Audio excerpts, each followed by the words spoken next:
Welcome everyone to episode 39 of What's That Sound podcast. My name's Stu Watts, and today I talked with Dylan Ollivierre, who's a songwriter and producer, and he works out of Perth in Western Australia. In this episode, we talked about taking the time to figure out how to make music work within your life, whether that's producing, engineering, songwriting, figuring out how it can work within your life, not basing your life around music.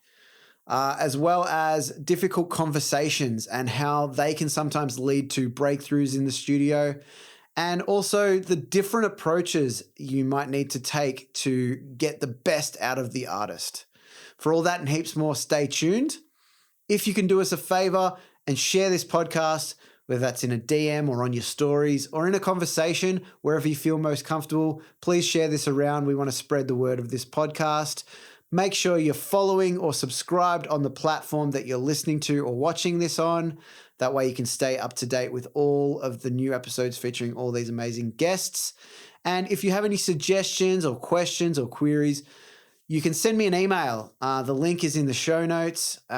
So just head to the show notes and you'll find all of the information down there. All right, let's get into it. Episode 39 of What's That Sound with Dylan Ollivierre.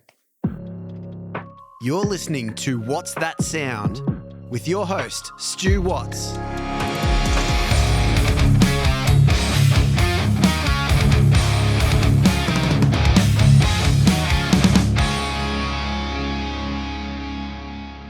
Welcome everyone to another episode of What's That Sound podcast. My name's Stu Watts and today I'm here with Dylan Ollivierre.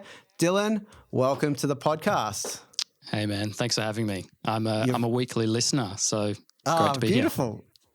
Here. Love to hear it. Well, thank you for listening in, and it's good to have you on, and keen to jump in and find out a bit more about you and your process, and we'll get nerdy.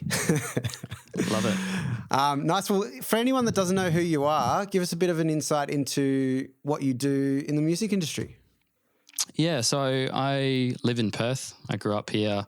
I am a songwriter. I kind of got into it through being an artist. Sorry, there's a bin truck going past in the background. I can't hear, I can't hear it. So great. I kind of got into the world of audio through being an artist. Like I think it's quite a common story, and then kind of transitioned into engineering and producing and writing songs for other people as well.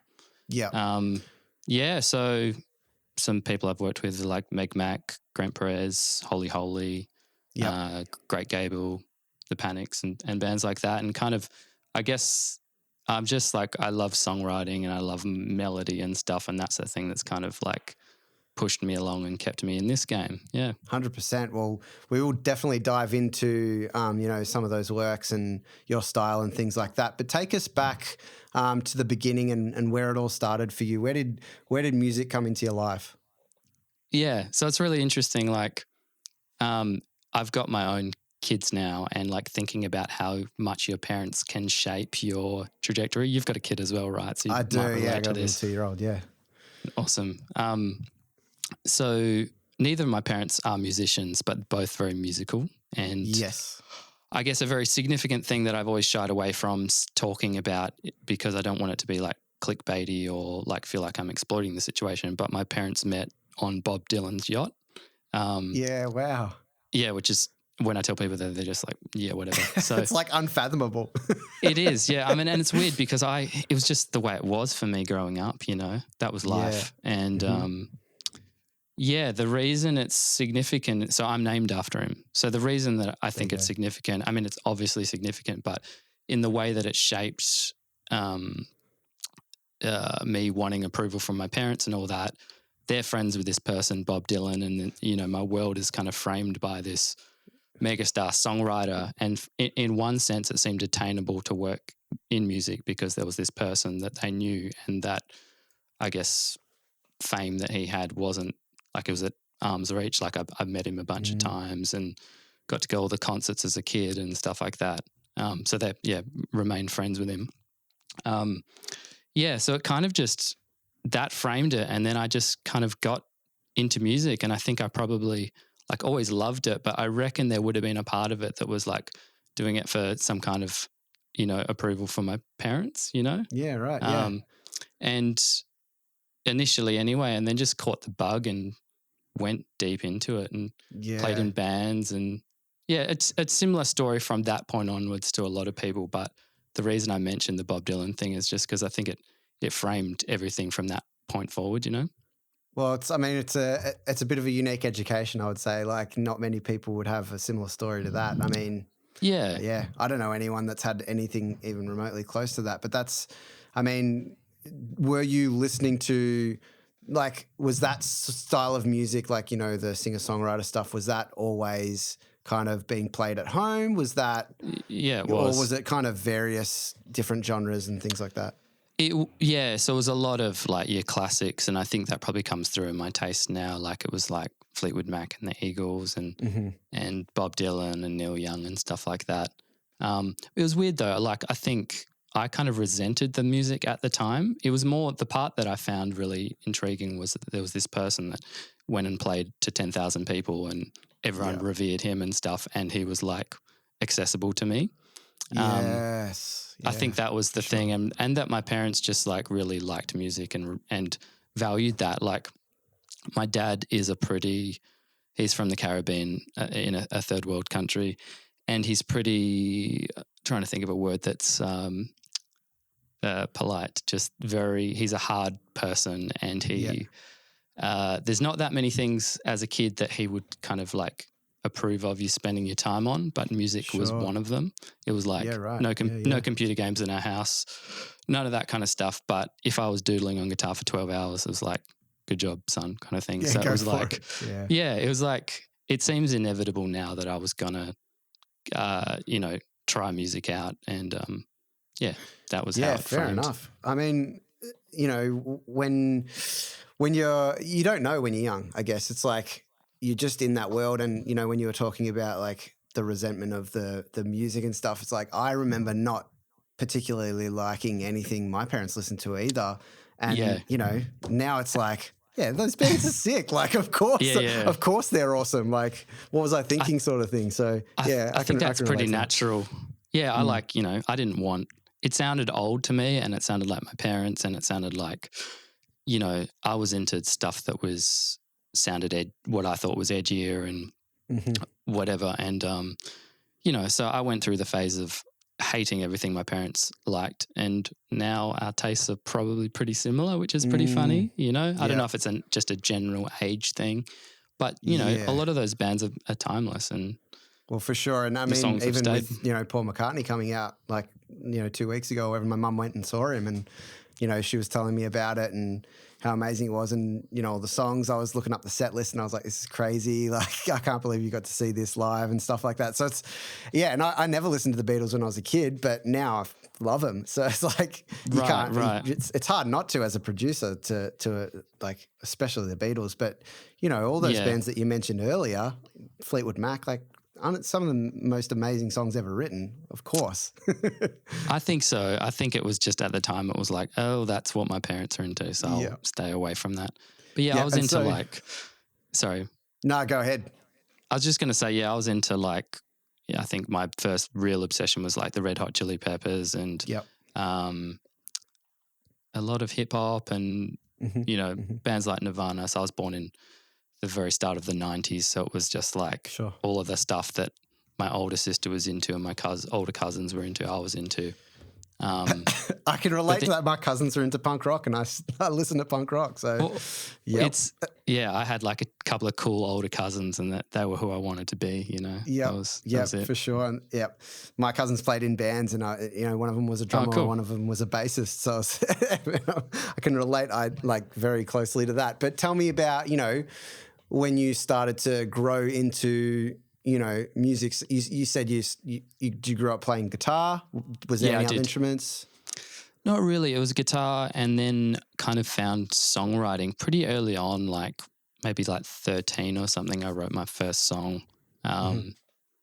It's weird because like looking back on it, I was always like making up little jingles and like I've got 3 sisters and I just was making up songs teasing them or whatever it was, or, you know, like there was one called, poo on my shoe, and I was like, I don't know what to do. Just like that was at the age of like 6 or 7. you know, But looking back on it now, like, and especially having my own kids, if my son came up with that, I'd be like, that's awesome, you know. Yeah, nice work. Yeah, yeah, good exactly. Rhyme. Good rhyme scheme. Well done. Yeah, exactly. Yeah, beautiful. But, and so, you know, when did you start to take it more seriously? Was that in, you know, high school? Was it after high school? Yeah, I mean, I was always really driven. Like, I think up from the first song I wrote, I was like, this is the greatest. I'm going to be the greatest, which was very far from the truth. Like, the first stuff sucked for a long time. So I played in bands in school. I started singing because it was hard to find anyone to sing my songs. And I don't recognize myself as a singer to this day, but I think I've gotten better at like just conveying the song, and kind of got to the point where I was like, from my songs in particular, I'm the best person to sing them. And so I started singing in bands and playing guitar, like essentially just being the front person in a couple of bands. And then probably the kind of significant point was when I was in a band with my best friends from high school, and we started getting some support from Triple J and started doing some festivals and the support tours and all that kind of stuff. And then that kind of kicked me into the industry in a way that I didn't really know it existed. I think before that I thought it was like, I don't know how I thought it was going to transition from playing in, you know, the living room to something else. But I thought maybe I thought it was going to be like, you know, you send a demo CD to a record label and all of a sudden you're massive, you know. Genuinely, like that was probably that period where maybe that was still possible, but you know, well, I think we all grew up. You know, I'm a bit older than you, but we all grew up, you know, watching DVDs and band documentaries and this and that, and generally the American label system was that, and there was, you know, there's so many more people over there and so many more labels to the point where, and they were throwing around money in the 90s like crazy. And so I think that really was the narrative that we were sold. And, you know, that's what it seemed like how it went. But, you know, and that's even today, there's a misunderstanding of the Australian music industry, which is part of why I started this podcast. But anyway, yeah, man, like, so what band was that? That was a band called Rainy Day Women, and that was with my best friends from high school. Yeah, so we did, I think that was like 2011, 2012, and that was like, yeah, it was in that era of all that sunny indie stuff that was around, like ballpark music, which is Breaking, Hungry Kids Are Hungry, Jungle Giants. And it was a whole kind of scene, and we did the supports for those bands, and developed a bit of a fan base and stuff. But one of the kind of key things which happened for me around that time was I think the first festival we played, like Groove in the Moo, I kind of had this weird like let down feeling, like I saw behind the veil, behind the system of the festival, and I always dreamed of playing a festival. And then when I played it, I was kind of like, oh, this is all it is. It's just this scaffolding and staging set up. And it was really deflating. And I felt like really from that point, I was slowly working out a way that I could stay in music and be creative and do all the parts that I love. But I realized that the touring dream wasn't what I thought it would be. And then it's just been like doing things from there to like stay in this thing that I love, but not be in the touring thing. And I also I started getting really anxious flying and stuff like that. So I was like, I didn't really like the lifestyle of it, but I still loved playing music. Yeah. And then that kind of, I kind of finished around, I want to say 2014. And then I started a project with my wife, Carmen, who was just my partner at the time, called The Money War. And that's still going. We're less active now because we've got 3 kids, which makes it very logistically hard. Yeah, I can imagine. It's ridiculous. Even just trying to get in the same room with our band members is just impossible. So that's still going. We're doing a bit less of that, but somewhere in there, I kind of transitioned into producing for other people and engineering for other people and writing songs for other people. I actually kind of launched The Money War as a bit of a CV to get work as a studio person. And yeah, just had no intention with that band. Like after Rainy Day Women broke up, I was at a bit of a loss. Like I was kind of, I didn't know what I was going to do. I was like, am I going to go back to uni? Because I started civil engineering at uni and dropped out to do music. And then when the band ended, I was a bit like, should I go back and finish that? I really didn't know. I was like 25. Yeah. Did a bit of traveling, and then on that trip in LA and San Francisco, kind of met some people that were like, I don't know, just re-inspired us, and sure. started writing songs again. Actually, I never really stopped writing songs, but I started thinking like I want to share songs again. Mm-hmm. And then the Money War we launched as like a had no intention to play live because I was kind of overplaying live, and then it just got some opportunities early on, like got offered some supports, and radio picked up one of the songs, and it was like, okay, we're back here again doing it again. Yeah. And and you know, it had a lot of initial momentum, and whilst we've kind of slowed down a bit now, I think that initial momentum like led to a lot of the studio work that I'm doing now. And just, you know, we like I think it was like 2017, we toured Australia like 3 or 4 times and did South by Southwest and stuff, and a lot of those were support tours. So just meeting a lot of those crew and creating that network was, you know, that helped a lot in planting those seeds for what I'm doing at the minute, which is for sure. producing. And and I want to expand on that. You know, let's dive into a bit of that. Like, you know, you talked about the transition from going from, okay, I'm a performer, I want to play live, I want to tour, I want to this and that, and then going, okay, no, I don't. You know, I want to pivot into songwriting, you know, maybe production. I'm not sure if you were thinking about production at that stage, more songwriting, but you know, like what's that transition look like? And also, just expand on the networking side of things, because, you know, for anyone that hasn't done that sort of thing where, you know, you're playing live and meeting people a lot, like, just kind of talk us through those sorts of things and how they helped. Well, I think number one, I wasn't thinking about the network at the time, but it's really obvious looking back now that all of the people that I am working with, there's very few that I just like got to know. I had some kind of relation to them in the past, whether it was like, oh, you worked with this person who could vouch for you or whatever. And so I hadn't really thought too much about the networking, but it's so important. Like people talk about it all the time. And I think people, you know, you're going to work with someone that you trust and someone that you know, even if it's through someone else. So the networking side was huge. The transition away from the touring side of things was hard because I thought a lot of this like opportunity was going to go away when I lost visibility with my own project. And it's hard now having kids because I'm not really getting out to gigs and stuff like that. But it's just keeping that community, like the word community comes up a lot on your podcast, which I think is really key. Like if you're not out and about kind of supporting other people and just being friends with people, like it's going to be pretty hard to kind of like people to find out about you for one, and even just think of you when they're thinking about like, who should I work with? You know, if they saw you the day before at a gig, it's like, oh, that person comes to mind. But if you're just sitting in your room, it's going to be pretty hard. But yeah, I guess the other key thing was in 2020, it was actually during the pandemic, we signed a publishing deal, and their whole thing was just like setting up heaps of sessions, which at that time was Zoom. And that was another way for me where I was thinking like, if we're staying in Perth, this is a way of like keeping that network going. And and I've just been, I've just been figuring out and trying to figure out how to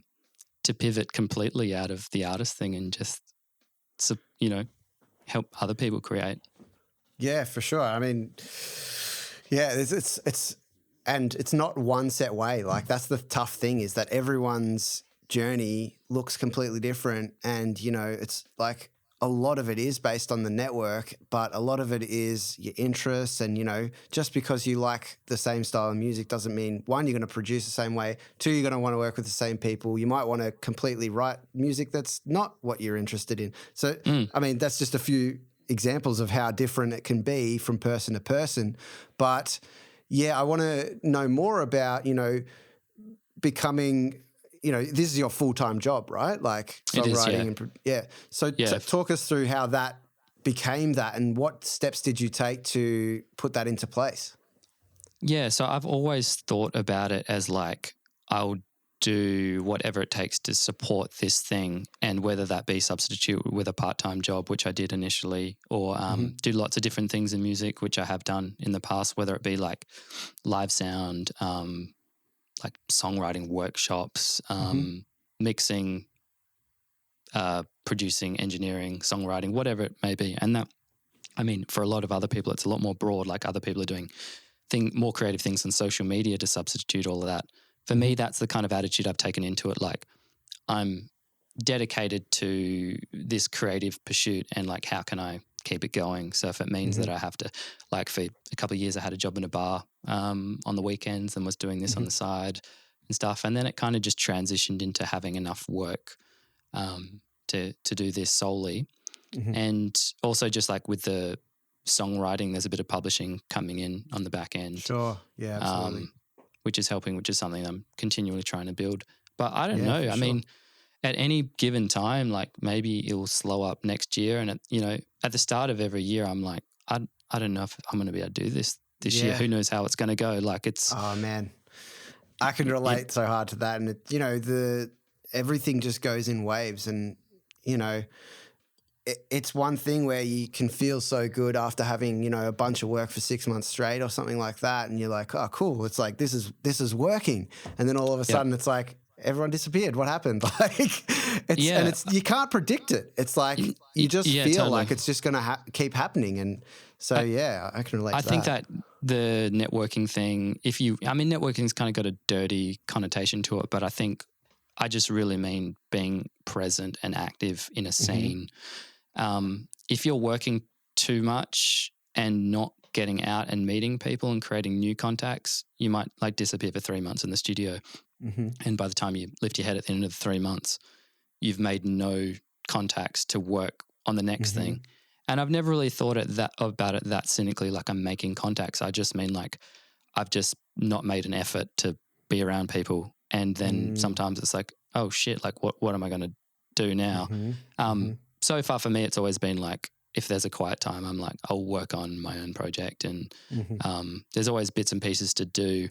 And if it's like I have a quiet day or something, I'm like, okay, I probably should do the admin that I've been putting off for ages, or do the social media stuff that's actually going to help have future business and connect with people. I think like ultimately for me, it's just like there's countless artists out there that I'd love to work with, and trying to continue to make stuff that I feel will reflect on my taste and kind of draw in the right kinds of people that I want to work with and that want to work with me. So I don't know, man. It's always changing, and it sounds like from listening to your podcast, it sounds like everyone's kind of it's not linear, and you're figuring it out.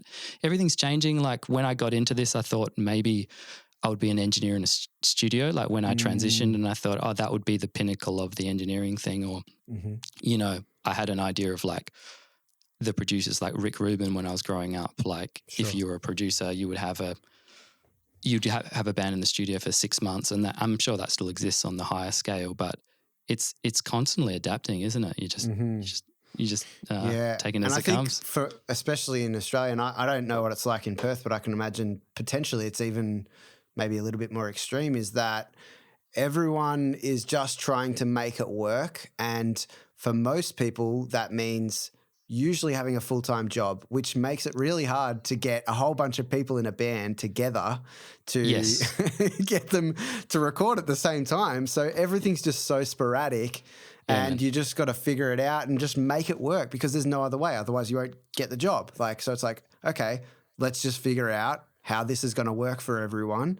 And that takes a lot of negotiation and figuring stuff out. So, yeah, I was talking to someone the other day about I never book off public holidays. And I'm like, because that's always the days that bands are available to work if they've all got, so at least someone in the band's usually got a job. Or, but it's really interesting. And I think there shouldn't be any shame around having to do another job to substitute this. I think everyone wants to put out the perception that they're making heaps of money and it's going great and stuff. But like, man, I drive the shittiest of shitty cars because I want to put money into.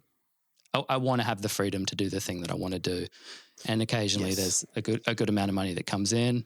Then other times it's like, oh shit, I don't know what I'm going to do next month, And again, it's like I love that point of we really need to be able to focus on the fact that we do it and we love it.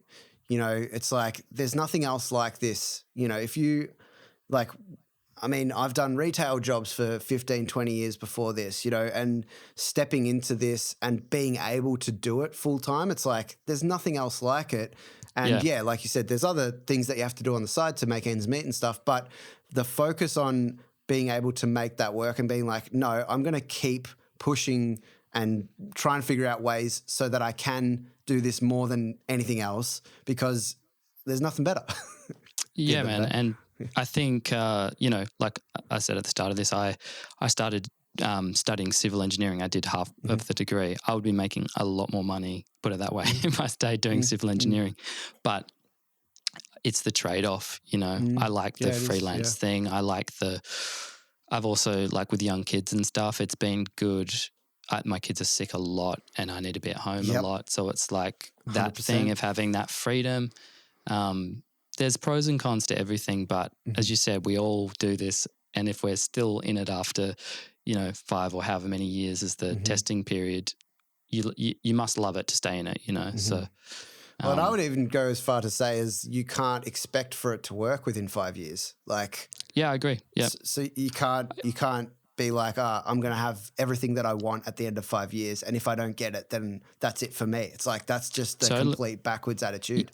And also, like, I've met so many really well-established producers, engineers, whatever, that have gone and at the end have had to do something else because they still got a mortgage to pay, but they no longer have that work anymore and they're no longer hot, so to speak. And I'm very well prepared for all of that to happen. Like for me, as I said, I hope I can continue doing this for forever, but it really is taking it, I don't want to say day by day, but it's kind of month by month, quarter by quarter, year by year. Period by period. I honestly don't know, like it's been a great year this year. And as I said, I've been doing it full time since around 2019 and managing to do it with kids. But I mean, if we were in Sydney or Melbourne, I guarantee you I wouldn't be able to afford to do this because it's far cheaper to live in Perth. That's another thing that I factor in. So whilst I would like to be in Sydney and Melbourne, I think a lot of the artists that I'd love to work with and opportunities would be over there.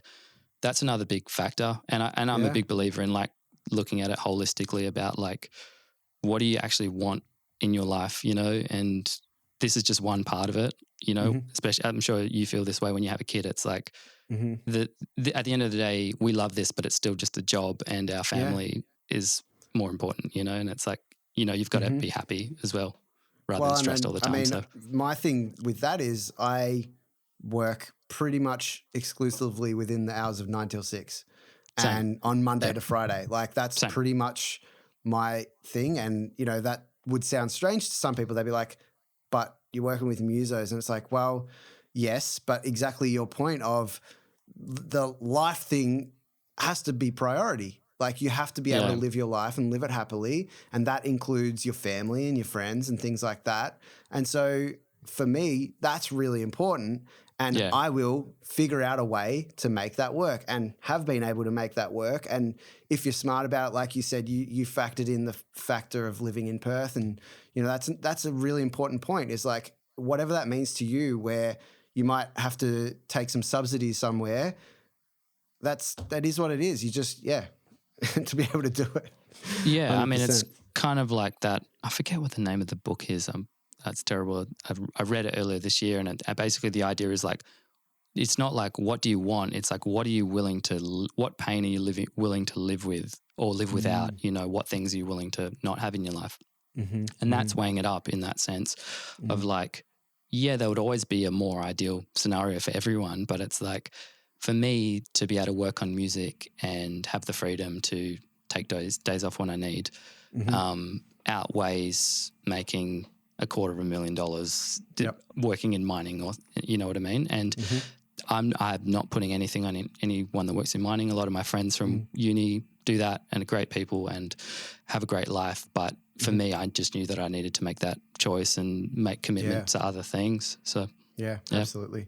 Well, let's talk a bit about your process. You know, obviously you've been, like you said, been songwriting for quite a while now. So first of all, what does your process look like these days, and how much has it changed from when you first started, you know, songwriting, especially in bands, and taking it more seriously, you know, in the early 2010s or whenever it was?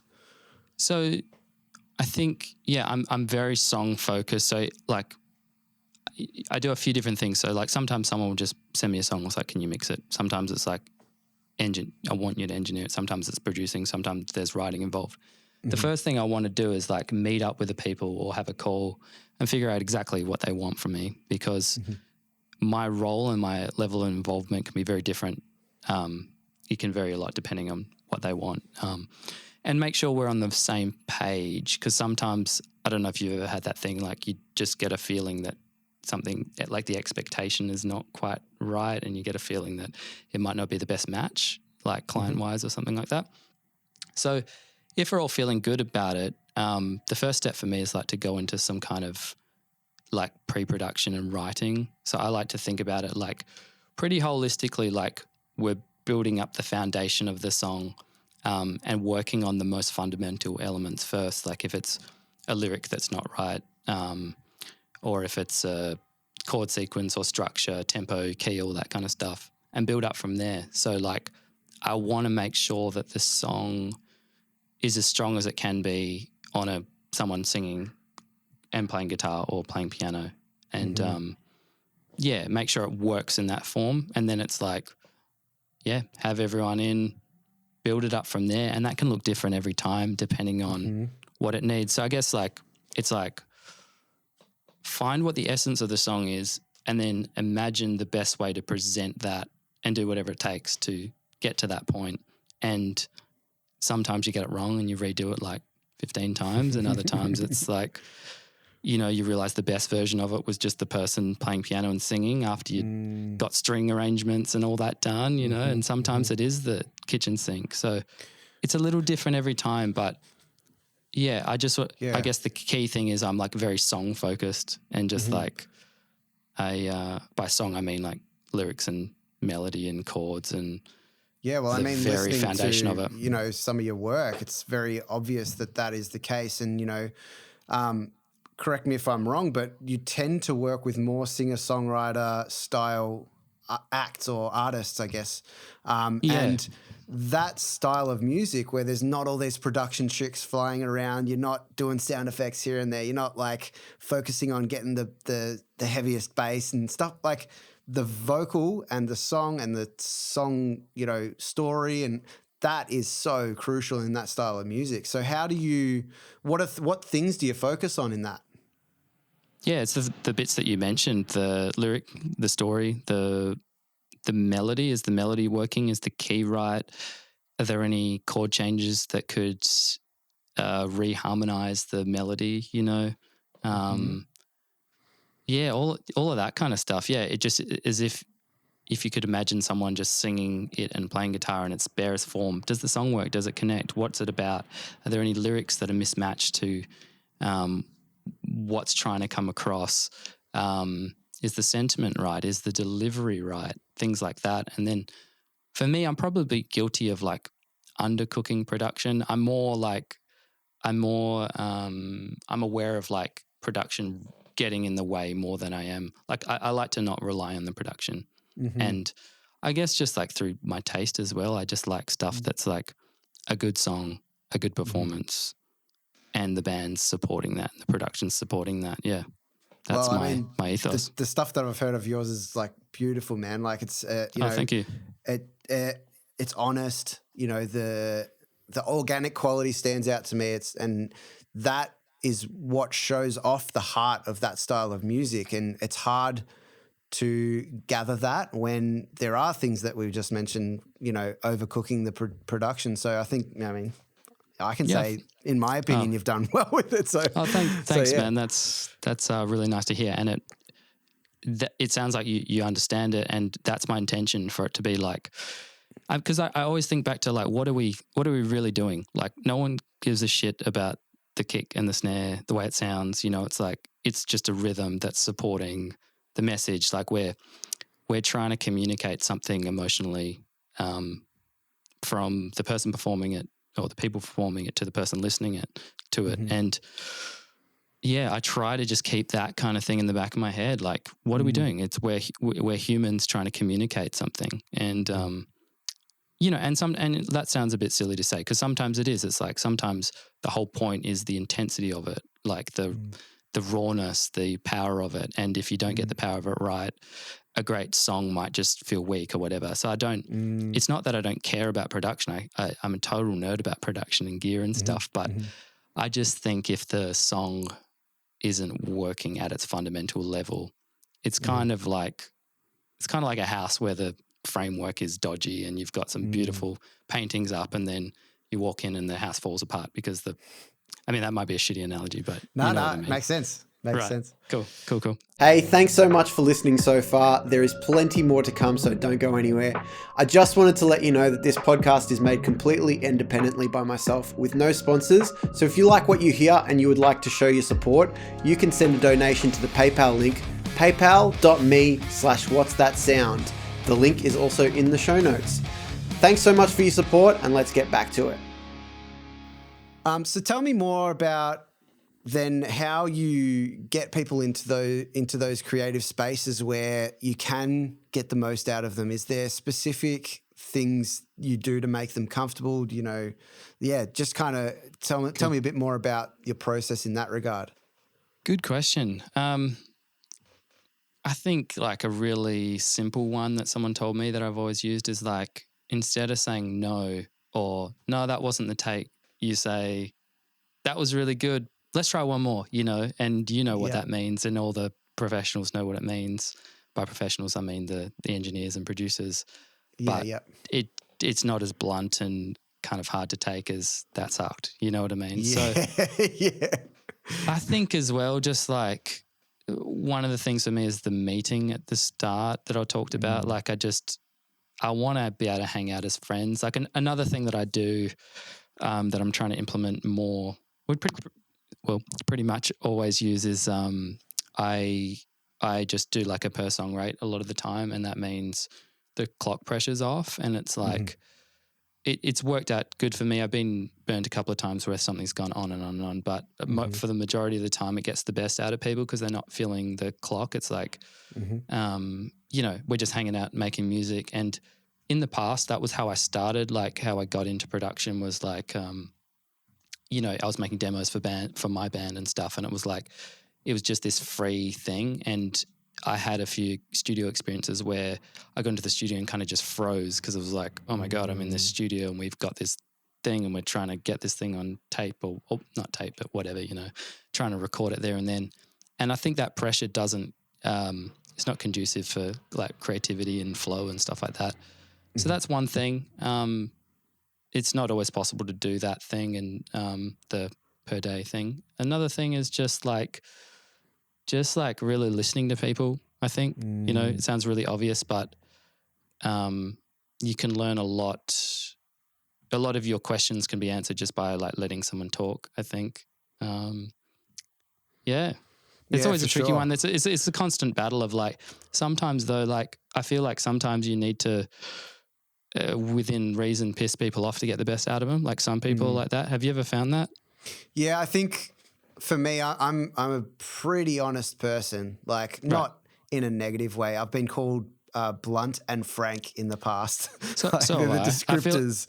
I feel like that's part of my personality that I get from my dad. And I've got to temper it. But in some regard, I try to embrace it because I want people to talk to me that way. Like you're not trying to be rude, but it's like, you know, if it can be better, I want to push for it to be better, basically. Absolutely. Yeah, a lot of my clients have given me I have like a thing when I'm recording vocals especially. It's like, again, again. And it's like, that was great. Let's go again. Like that terminology. Apparently I just say it all the time, which it's like, let's just do it again. Like, why not? You know, and like you said, the approach to it, if you're not doing it in a way that is like insulting, like that to me, that's the quickest way to turn someone off wanting to work with you again, by being a dick about it, you know. And, totally. and we've all worked with those sorts of people that for some reason it makes sense to them to not be a good to not have a good approach. And I don't know what it is, and you know, it's pretty judgy of me, but I think we don't want to work with those types of people. No, you don't. And it is hard. It's hard sometimes, like you have to remind yourself, like, this person is paying me, or like I'm of service to them. And it's hard. Like probably one of the things I struggle with the most is like when I'm really focused on something, I find it hard to like communicate really well if I'm like really in and I'm trying to solve this thing and my brain's working a million miles an hour trying to solve this puzzle of a song. And at the same time, I need to communicate that to someone whilst being really polite. I think I'm always a really polite person, but in my mind, it's like that's something I have to think really hard about to make sure I'm not speaking coldly or something just because my mind is elsewhere. And I think that's maybe one of the challenges of, like, I think producing is as much psychology as it is the engineering and skill side in that regard. It's weird, like, you know, managing the energy in the room with all the different people, and some people respond really well to just, I'd say the majority of people respond really well to just encouragement and compliments. And some people like kind of need to get their back up a bit, and then they go and do a vocal take and it's like, that's the one, you know? And I've done that as a strategy in the past and felt really bad about it, but it got the best of the song. And then I said to them later on, like, I was trying to piss you off, you know? And they're like, I know, and it worked. But it sounds good, right? You know? Yeah. And there's a way to challenge people in the right way, you know, and like pissing them off in the right way. There's absolutely a way to do it, but you can't do it without trying. And yeah, like you said, there's always a first time that you have to do it. And like you kind of like, fuck, all right, I don't know how this is going to go.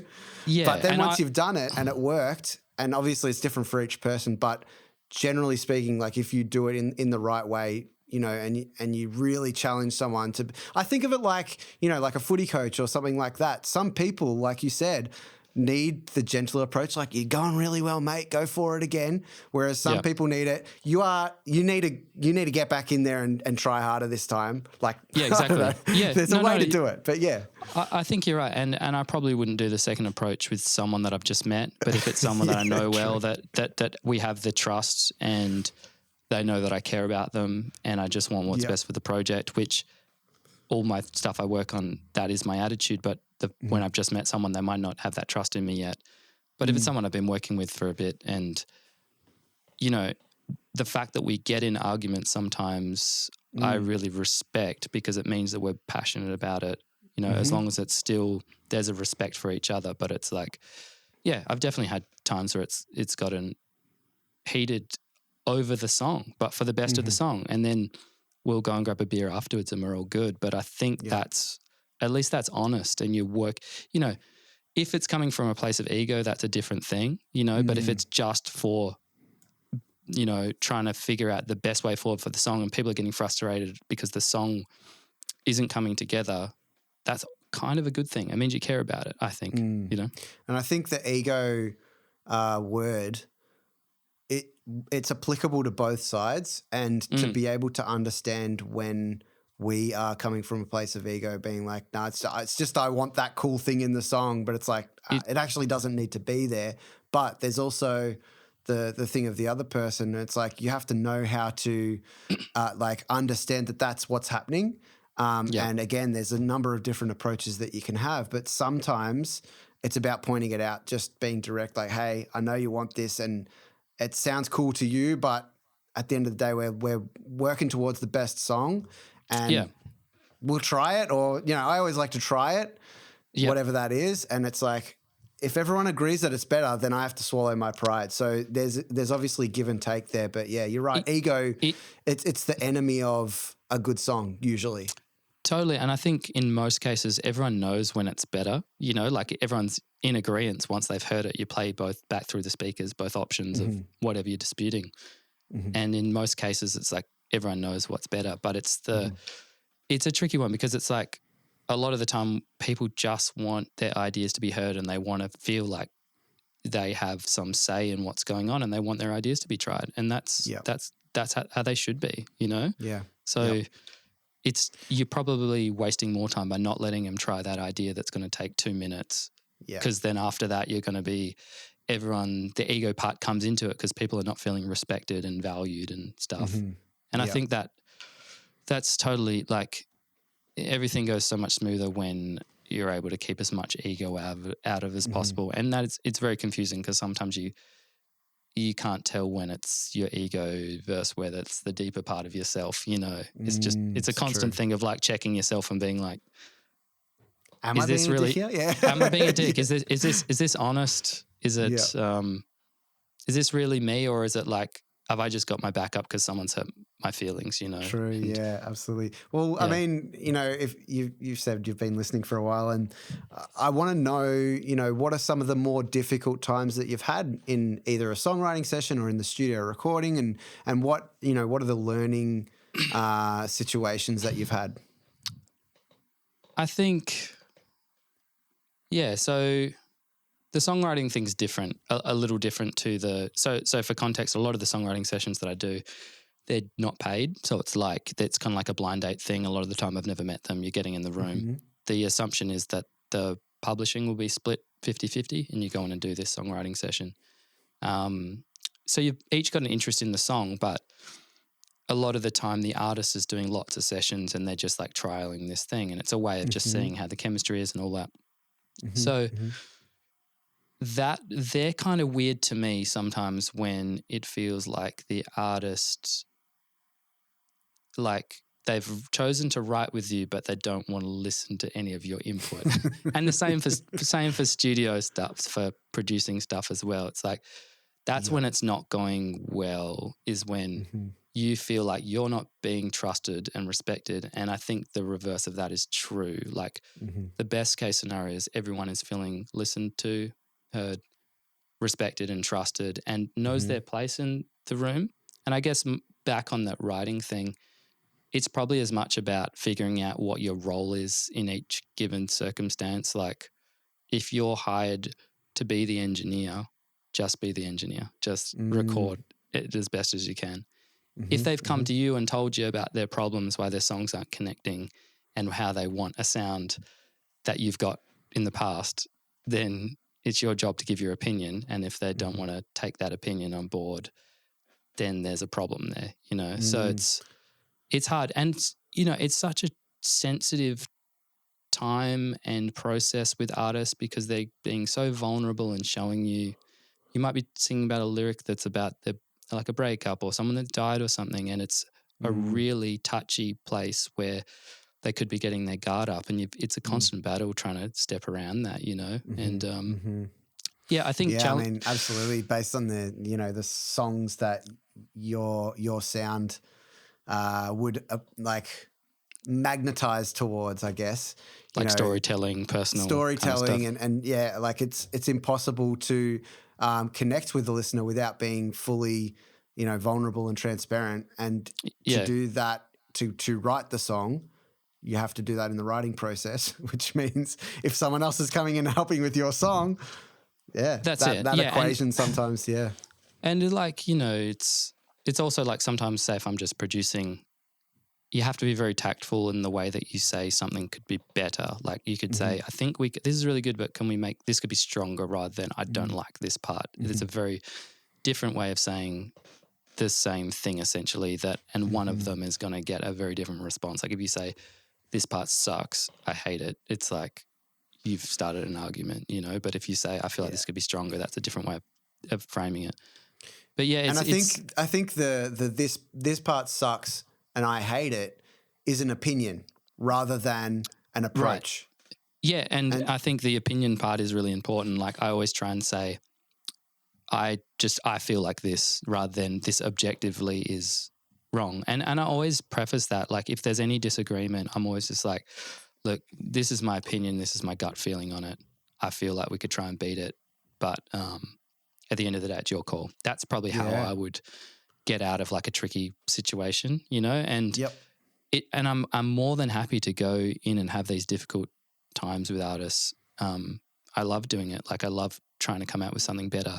But it's that thing of like, if there's not that trust and respect there, and you feel like sometimes it's just like, like I've had in the past, like, why am I even here? You know, like you should have just gone and done this yourself, you know. That they're few and far between, and that's just, I don't know, you know, I think those sorts of situations are just something that obviously you just got to push through, because the likelihood of that relationship working anyways, it's not likely. Like, you're both going to walk out of that session and just be like, yeah, it's probably not the right person to work with or something like that. And so in the moment, let's just push through and suck it up and swallow our pride and just see what happens. Because this is the thing as well with those sorts of sessions, it can take a really difficult conversation, an uncomfortable conversation between the two of you to get past a barrier that person might have up. Totally, and then from then on, it could be like, okay, I can breathe now.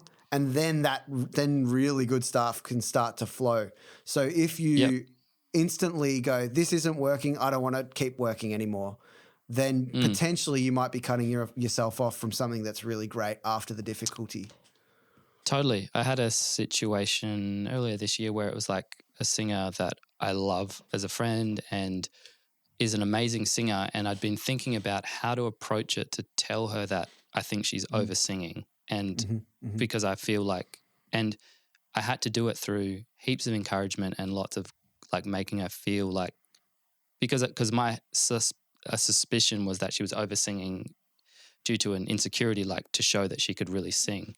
Right. And the way that I was able to get it across the line was like, I really like how you start quiet and intimate and conversational, and we have an arc which builds up, and like just talking about, I love her voice and love her as a friend and stuff, you know, and that was a tricky one. But my point is, now that we've gotten past that and I've had this honest conversation, the songs have just gone to another level, because it's like there's this thing which I've identified as the producer as like a barrier to it really working. And now she's on board with that change and feels like she's part of that work to try and to work on it. And now we're just like so much more compatible, you know, and it was that thing of like, it could have gone either way. Like, you know, I mean, that's not even such a big thing to say to someone, but I've had people in the past where, you know, like, it's like, hang on a second, that's my thing. I sing, you know, no one tells me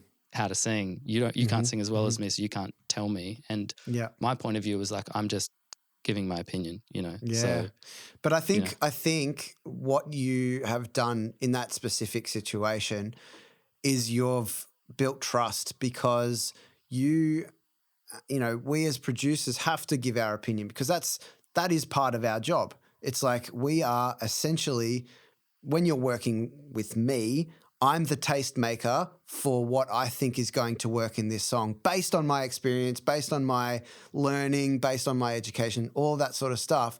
So I'm going to have to be honest with you about what I think this song needs. And if it's not what you're doing right now, blah, blah, blah. So you're just being honest about that. And that really builds trust, because especially if they take it on. If they don't take it on, then good luck to them. But they're generally going to be like, okay, this means enough to that person to say this. And it is. It's getting vulnerable and it's building trust.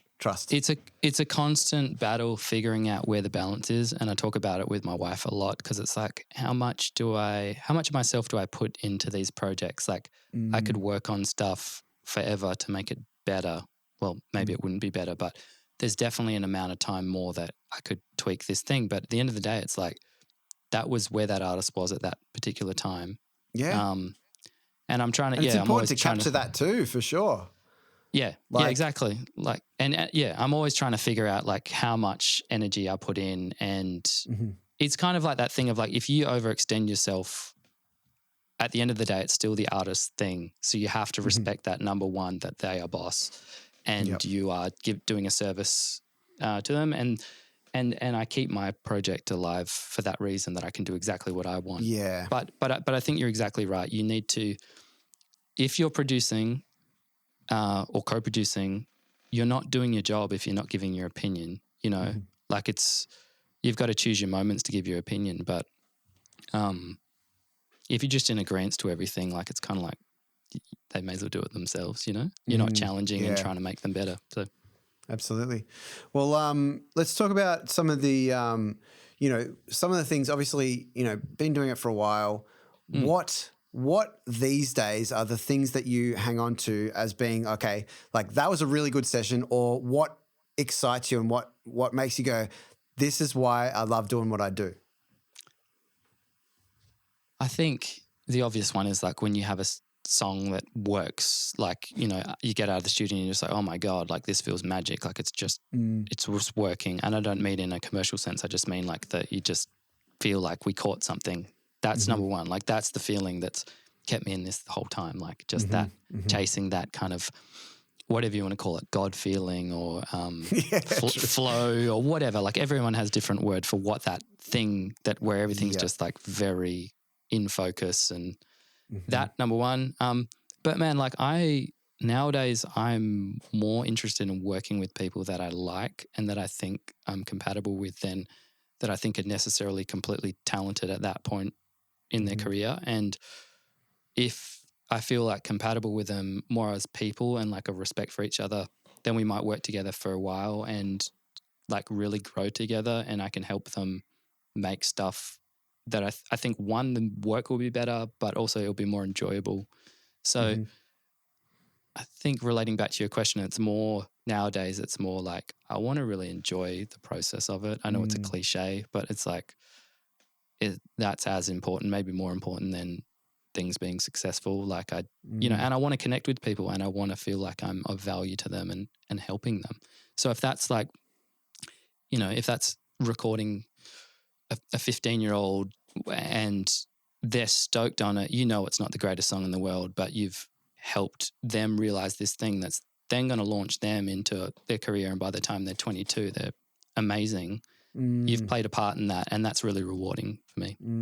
It's a great point. I think, it's one of those things as well. If we care about, like, I really care about music, full stop, and I also love the educational side of things. Like for me, I'm really passionate about like helping people get better. There's something about that. And I think as producers, if we're not doing that, there's something missing. Like if we're not trying to help the other person get better and be their best, then what are you actually doing? Well, I think go on. Oh, sorry, man. I was just going to say it's like it's an egotistical pursuit if you're just craving recognition and acclaim and success. Like there has to be more to it, like than just that stuff. I think as you get older, and like I don't know if you feel different when you have a kid. It's like, especially when I'm working with younger artists, I think about like my parent comes out and I'm like, it's as much about providing them a great experience that it's not like this is the hit that we're trying to make today and this is your career here. It's like, it's not like your career is going to die or live right now. It's like we're planting seeds so you know what a good experience is. So you've learned a bit, and the next time you do something, it's going to keep growing, And that honestly is not just for young artists either. It's like I think that's a really great approach to take into every session, because at the end of the day, we don't know what's going to be successful and what's not. We got no idea. Like even with a successful artist, say you work with a really successful artist, that song that you work on might not do anything. But if you're providing a really great experience and, that person walks out of the studio and go, that was amazing. That's the best job you can do. I think so, man. And I think it's actually counterproductive to the work as well. Like in my experience, anytime I'm holding too tight, like we've got to make this a hit, this is going to be amazing. It doesn't work. Like it sounds shit and it sounds like fearful. Yeah, it does. Yeah, it just doesn't flow. And all the best stuff that I've done from a creative point of view has been when I'm feeling free and everyone's feeling free, and like in those moments, like where it's just like we're just making songs, we're just creating some stuff. So trying to have that approach and like I guess it's the best way for the outcome, but it's also just for the most joy in your life, just to not take it so seriously and just enjoy the process. It sounds cliche though. It's about the journey. This is about the journey, not the destination. Yeah, true. Now, I've been a bit remiss in some of the most recent episodes not talking about gear. Right. Okay. Do you have any? I know you said you love production and stuff.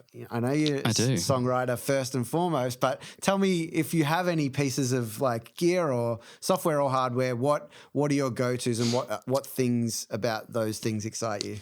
Yeah, so I've been collecting like vintage gear for quite a while. I had a couple of tape machines that I sold when we had twins like last year, and I was just having this panic. So I sold some stuff, and I was like, I'm not using it anyway. So, but yeah, I've got quite a vintage mic collection and just amps and drums and stuff. Yep. I don't know. I just like my golden era sonically of music was the 70s. Like I just love that sound. Like I think that's pretty common for a lot of people. Like the sound of some of those Bill Withers records or Elton John or something like that to me is like the golden era.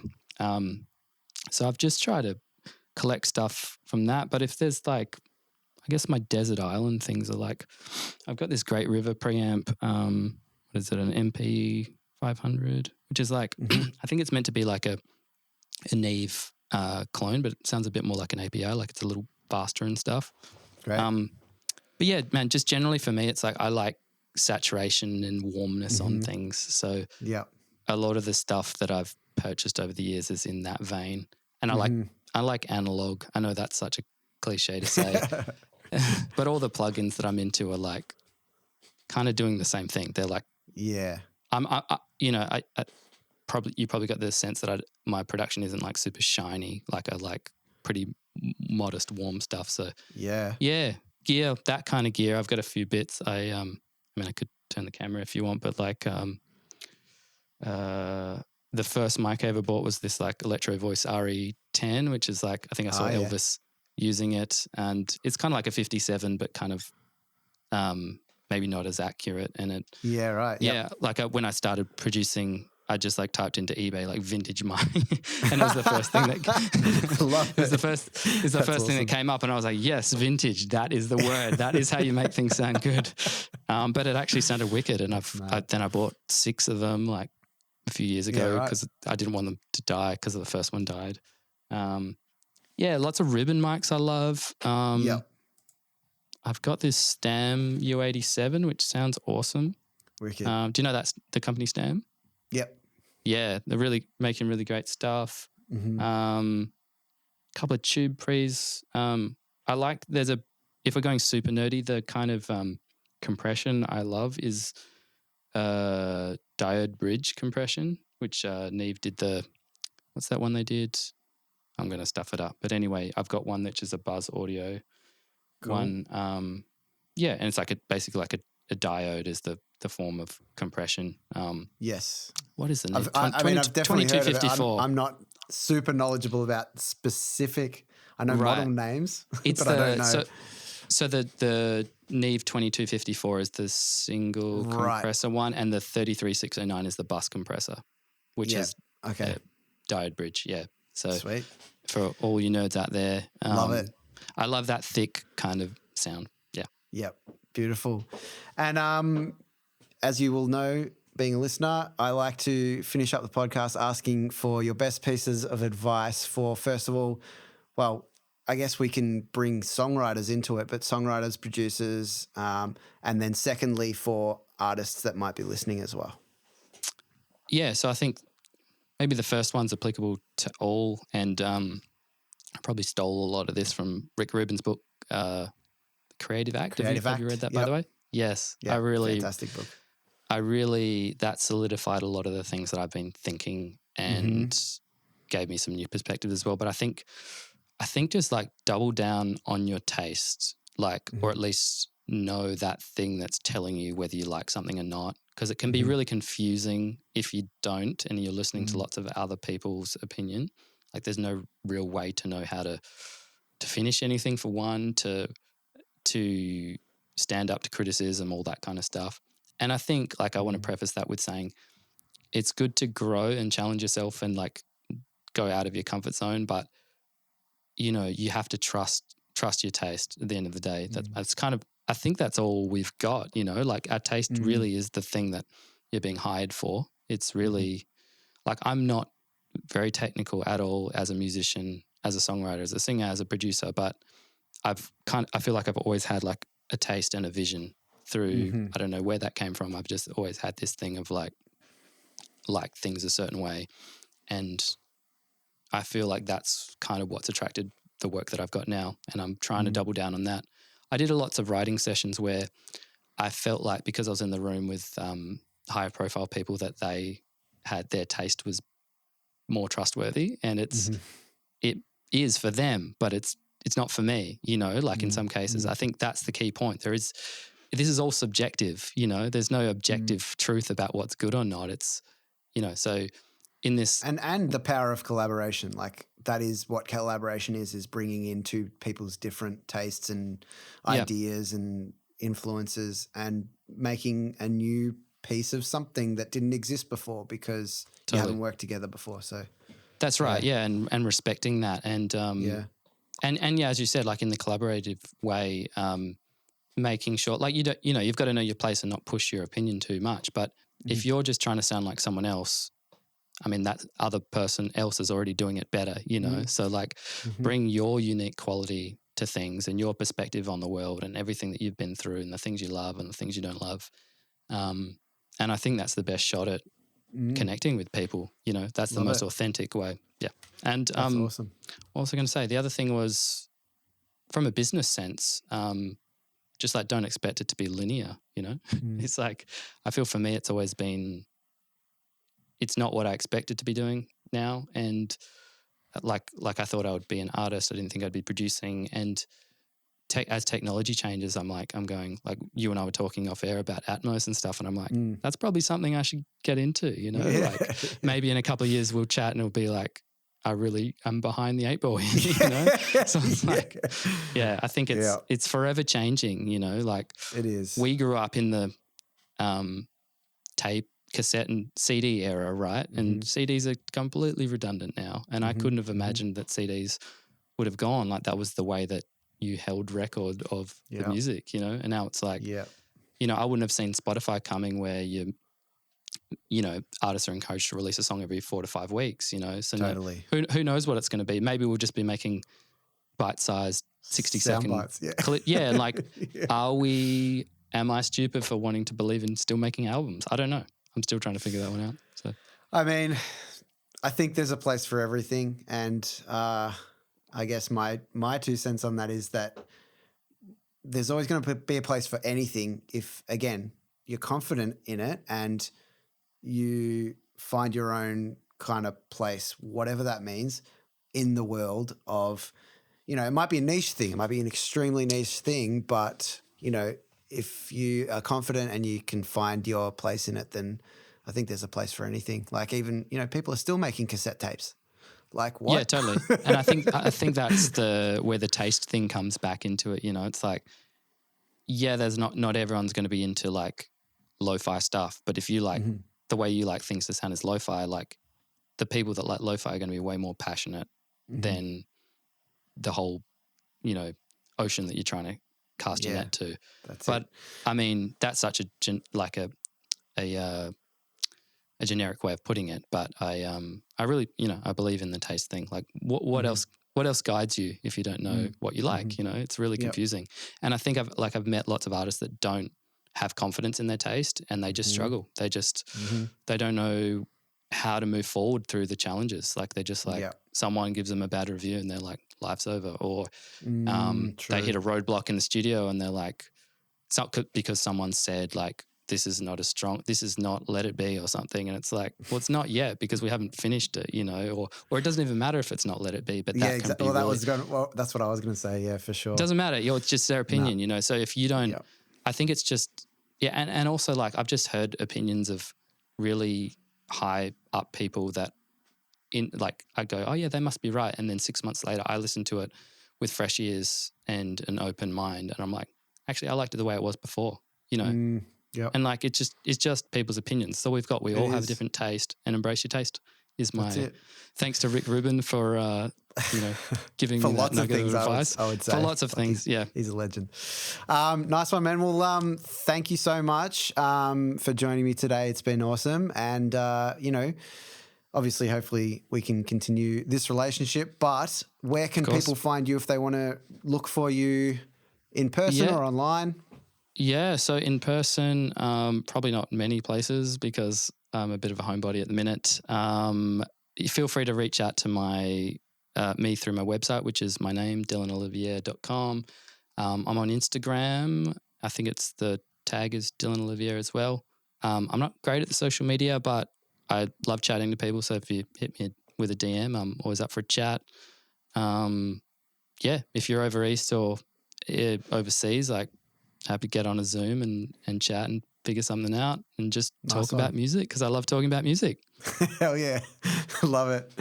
Well, awesome, man. Thanks again. And thank you for having me, you all for listening in and checking out the podcast. It would mean the world if you could share it around, whether that's in a DM or in a conversation or on your stories, wherever you might feel comfortable doing that. And hit follow or subscribe on the platform that you're listening to or watching this on. And if you have any suggestions or guests, you want a guest specifically on the podcast or anything like that, you can email us. All of these links are in the show notes. So just check out the show notes and find what you need there. But yeah, thanks again, Dylan.